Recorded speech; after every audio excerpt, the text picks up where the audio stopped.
लड़ीवेल शाम जड़ियों यादगिरियों एकता होटल जे मालिक मुकीम समय जो विछोड़ो।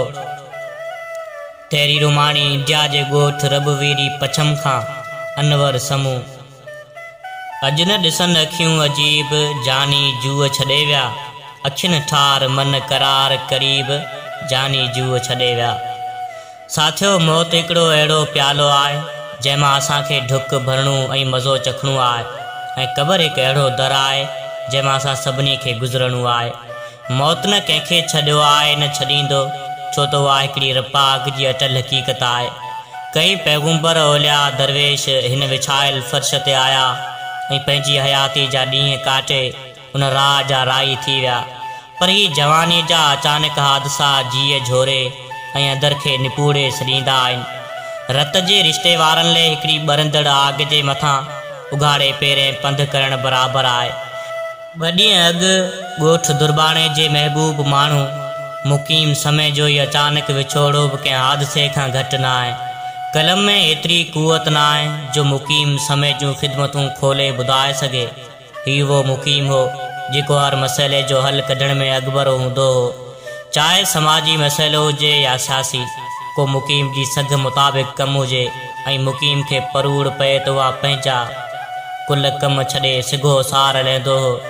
ॿी ख़ासि ऐं ख़ासी ख़सलत उहा हुई त 5 वक़्त निमाज़ जो पाबंद ऐं बापर्दा शख़्स हो। हर सुबुह CHC सेंटर खावड़ा सरकारी अस्पताल ते चकर लॻाईंदो हो त मरीज़नि खे का तकलीफ़ या ॾुखियाई त पेश न आई न।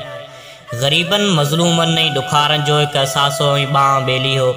प्रेस क्लब सां जुड़ियल हो ऐं समाज जे ज़रूरतमंद फ़र्दनि खे सवें सेवाऊं ॾिनियूं।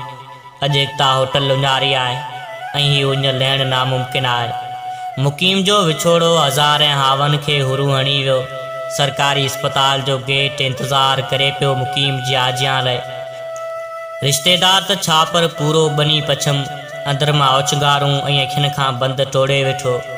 खावड़ी जॾहिं बि वञणु थींदो हो तॾहिं मुकीम सां मुलाक़ात थींदी हुई ऐं एकता होटल जी चांहि जे चस्के भरण सां भरपूर सुकून इख़्तियार थींदो हो। ज़ोर आवर आहे रब जी ज़ात, मौत खे न आहे काई मात। अॼु मुकीम समूह न आहे, बसि आहिनि त सिर्फ़ु उन जूं ख़िदमतूं ऐं यादूं। अखियुनि जो ठार ऐं मन जो करार मुकीम समूह मोकिलाए हीअ जूअ छॾे वियो। यादगिरियुनि जा सवें सिलसिला वधी विया जॾहिं विसल विच फ़ासिला वधी विया।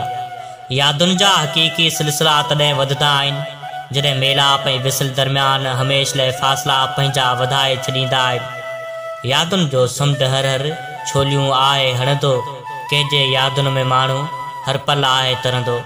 हिकु मौत जे अघोर ऐं अज़ली निंड में सुम्ही ऐं हज़ार ऐं कांदियुनि जो कुल्हे सवार थी करे दुर्बाणी कोटड़ी ऐं मोटी जे मजमूए हिकिड़े संसार शहर जी क़बर कोठड़ी जे हवाले थी चुको।